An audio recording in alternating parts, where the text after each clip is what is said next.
Greetings adventurers, Archive here, and welcome back to another episode of Baldur's Gate 3. In this video we'll be taking a look at one of the more chaotic spellcasters, the Sorcerer. Like always, we'll be going over the basics of what the class has to offer. We'll be doing this by looking at the class's class features, proficiencies, and subclasses you have available to you in early access. We'll also be looking at some of the best races that are suited for the Sorcerer, to give you that little extra needed boost at the start of the game. And of course, we'll also be going through levels 1 through 5, so you know what to expect. So whether you're a veteran to the game or a newcomer to the world of Baldur's Gate 3, this beginner guide will help you unlock your full potential of the Sorcerer class, and allow you to unleash a barrage of devastating spells upon your foes.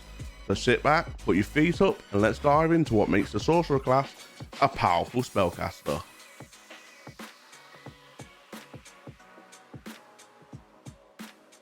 Sorcerers are born with magic flowing through their bodies, minds and spirits. This latent power lies dormant within them, waiting to be unlocked and channeled in powerful ways. Some sorcerers can trace their powers back to ancient bloodlines infused with the magic of dragons, whereas others carry a raw, uncontrolled magic that manifests in unpredictable and chaotic ways. Sorcerers have no use for spellbooks or ancient tomes of magic lore, aka scrolls, that wizards rely on so much. Nor do they rely on a patron to grant them their spells like a warlock does. Sorcerers control their magic by learning to harness and channel their own inborn magic, and by doing so they can discover new and staggering ways to unleash that power. Now let's take a look at the Sorcerer in a little bit more detail by looking at the class features, starting with your hit points. The Sorcerer will start the game with 6 HP, plus your Constitution modifier. After that, each time you level up, you will gain 4 HP, plus your Constitution modifier. Just note, if you go with the Draconic subclass, you'll also get an additional 1 HP per level up. When it comes to proficiencies, a Sorcerer is proficient in daggers, quarterstaffs and light crossbows. And for your saving throws, you are proficient in Constitution and Charisma saving throws. Now let's move on to what ability score is best suited for the Sorcerer class.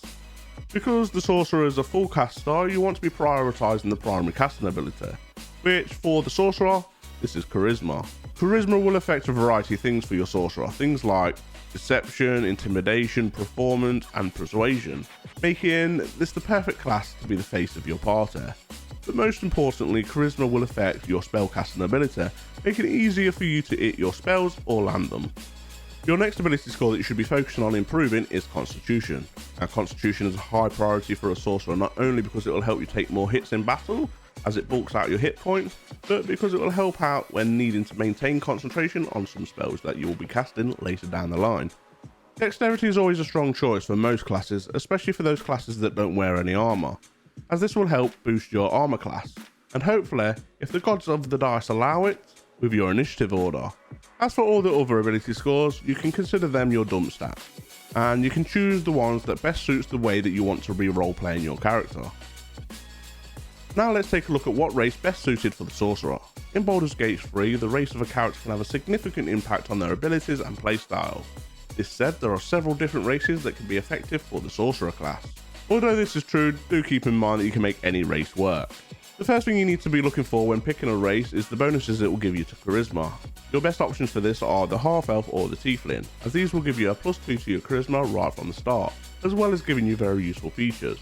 Let's look into these classes in a little bit more detail, starting with the Half-Elf. With the sub-race, Wood Half-Elf. Right from the start, you'll get a +2 to your Charisma, as well as being able to put a +1 into 2 other ability scores. I recommend putting a +1 into your Dexterity and a 1 into your Constitution, for the reasons I mentioned earlier in the video. You'll also get Dark Vision, which allows you to see 12 feet in dim light. Fey Ancestry is a useful ability as it gives you advantage on saving throws against being charmed, and more noticeably, magic effect can't put you to sleep. Whereas Mask of the Wilds will make you proficient in stealth, and Fleet of Foot will give you better movement speed. Moving on to the Tiefling, you will also receive a +2 in your Charisma right from the start, as well as a +1 in Strength or Intelligence, just depending on what sub-race you decide. This race will also give you Dark Vision, allowing you to see 12 feet into dim light, as well as giving you Hellish Resistance. This gives you resistance to any fire damage. Out of the two races, I will consider the Half-Elf as being the strongest pick, but to me personally, the Tiefling makes for a better role-playing choice. Let me know what you think in the comments down below, of which one you prefer and the reasons why. Now let's move on from levels 1 through 5, which is max level and early access. At level 1 you'll get to pick your subclass right from the start, your choices being from Draconic Bloodlines or Wild Magic. If you choose to go down the Draconic Bloodline route, you will get subclass features such as Draconic Resilience, Hit Points and Armor Class. Now, Draconic Resilience Hit Points increases your hit points by 1 for each sorcery level, whereas Draconic Resilience Armor Class is due to your Dragonlight scales covering parts of your skin. This increases your base armor class by 3 when you aren't wearing any armor. You'll also be able to select one of the Draconic Ancestors among 10 possible options. I'll show these on screen. Or you can go with the Wild Magic subclass. When a spell of first level or higher is cast, there is a possibility of a random effect to happen alongside with the attended spell. The outcome may be beneficial to you or detrimental. The effects that can happen will be on screen. Whenever Wild Magic takes effect, a message will pop up announcing a random effect has taken place. With this subclass you'll get the feature called Tides of Chaos. This allows you to manipulate the forces of chaos to gain advantage on your next attack roll, ability check or saving throws. But do note, after using Tides of Chaos, this will have a chance of triggering Wild Magic. This feature will recharge after a short or long rest. So if you want to play a more chaotic sorcerer, then Wild Magic class is the way to go.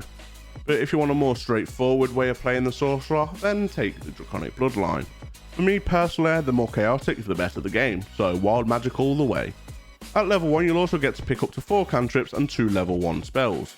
Your choice of cantrips being Acid Splash, Blade Ward, Chilling Touch, Dancing Light, Firebolt, Friends, Light, Mage Hands, Minor Illusions, Poison Spray, Ray of Frost, Shocking Grasp and True Strike. With my favourite cantrips being Chilling Touch, Shocking Grasp, Friends and Dancing Lights if the party needs it. If not, consider picking up True Strike. As for level 1 spells, I like to pick up Witch Bolt and Mage Armor for that little extra protection. At level 2 you'll be able to access the sorcerer's most iconic feature, your sorcery points. Think of these as your magical fuel that allows you to cast spells in a whole new way. With sorcery points you can alter your spells to make them even more powerful, which is known as meta magic. At level 2 you get to choose 2 of the 4 meta magic options, these being out of Careful Spell, Distant Spell, Extended Spell and Twin Spell. So which one should you choose? Well, in my opinion, Distant Spell and Twin Spell are the best. But hey, what do I know? Go with what makes you happy. But Distant Spell allows you to stay safe in the backlines while still being able to cast spells from afar, whereas Twin Spell allows you to essentially cast 2 spells for the price of 1 spell slot. That's right, that right there is a bargain. It's like getting a magical buy 1 get 1 free, 2 for the price of 1. But that's not all, sorcery points can also be used to create spell slots if needed, or you can go the other way around and you can convert your spell slots into sorcery points.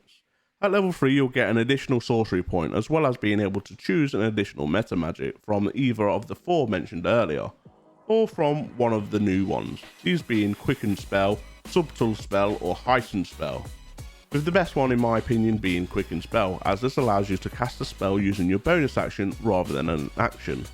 At level 3 you'll also unlock level 2 spells. Some good ones to consider are Misty Step, as this allows you to quickly relocate if needed, Cloud of Daggers, as this is a great way of locking down a location on the battlefield, or even Mirror Image, as this gives you a little bit of added defense. But just note that you can only pick one, and if you want to have any more level 2 spells you'll need to swap them out for already known spells. At level 4 you'll unlock an additional cantrip as well as another level 1 and level 2 spell slot, bringing your total up to 4 level 1 spell slots and 3 level 2 spell slots. Like with all classes, at level 4 you'll get the option of either picking an ability score improvement or you can opt to pick a feat. Feats are specialised talents or areas of expertise that grant a character unique and powerful abilities. For me personally, taking an ability score improvement is the way to go, as sticking a +2 in charisma to bring it up to 18 making your spellcasting better is always a good choice. Now let's move on to level 5, which is max level in Baldur's Gate 3 in early access. Level 5 is a massive power spike for all classes, and the Sorcerer is no exception to this, as you will unlock level 3 spells. Some of these spells include Counterspell, Daylight, Fear, Fly, Fireball, Haste, Hypnotic Patterns, Protection from Energy, Sleet, Storm, and Stinky Cloud. Now when picking from the list, it's always important to keep in mind what subclass you pick. Did you go for Draconic Ancestry Red? Well, you might want to turn up the heat and pick Fireball, as later levels this ancestry will give you 5 spells a little bit more of a kick.